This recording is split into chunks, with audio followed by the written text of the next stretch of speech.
Hello. Hello again. Did you watch the Formula One?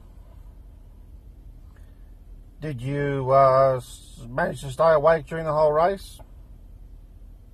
You know, a week ago the MotoGP was on, and the MotoGP had about, at one stage, 7 riders or so competing or looking for a possibility of a win or a podium, and it went down to the wire in a very dramatic finish. I won't spoil it for you because it's probably worth watching.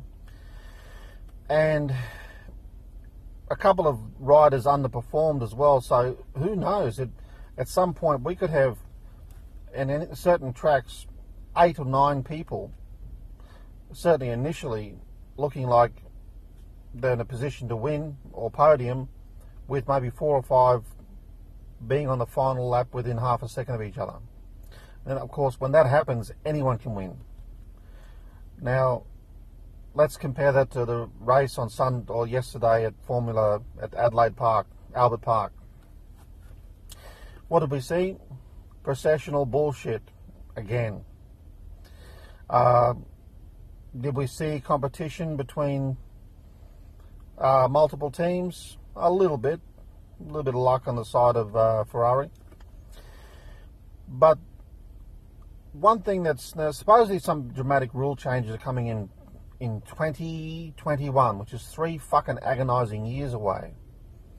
Now here's a rule change you could adopt next year or even this year. Why don't you force teams to have 4 cars each? So imagine, if you think about it, if you had 4 cars per team, you could have a situation where you might have 4 drivers just in Mercedes, for example, competing for the win.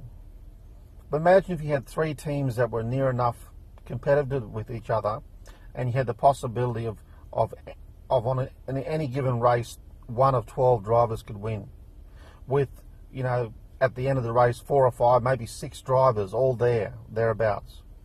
How good would that be? But nah. We're going to persist with this 2-car nonsense. Anyway, it'll probably be a because Lewis Hamilton is very good, and because Mercedes is still strong and probably should have won that race anyway.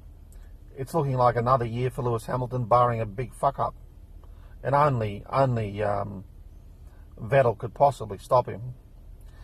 Even though the raging bull Fernando Alonso, hey, don't give me low energy. I'm pumped up to win. We can fight for the championship. Don't give me low energy. The raging bull Alonso, well, he might podium here or there, but he's not going to certainly fucking fight for the championship. Not this year. Also, for those of you who haven't read Ross Byrne's book, I think his name, fucking Ross Byrne, his book called Total Competition explains how to deal with complexity, especially within Formula One. Now, he's working for Mercedes, isn't he? And lo and behold, they're the best team. Well, I mean, he's retired, but he was there. He showed them what to do. So, unless you get someone like that, unless you enact his principles, unlikely to win. I mean, the funny thing about it is that Ferrari and Red Bull can throw all the money in the world at it, but unless they adopt the Ross Brawn philosophy, they'll just be, you know, they'll be up there, but they won't be able to beat him over the course of a season, because the mentality of the Ross Brawn will kick in and advantage them too much. Anyway, I nominate 3 or 4 car grids per team. Maximise the budget. Make sure each car is equal via the stewards, and then we get some real racing. Otherwise, watch MotoGP this year. MotoGP this year is looking like probably every race will be good, and I hope Dovi can win this year.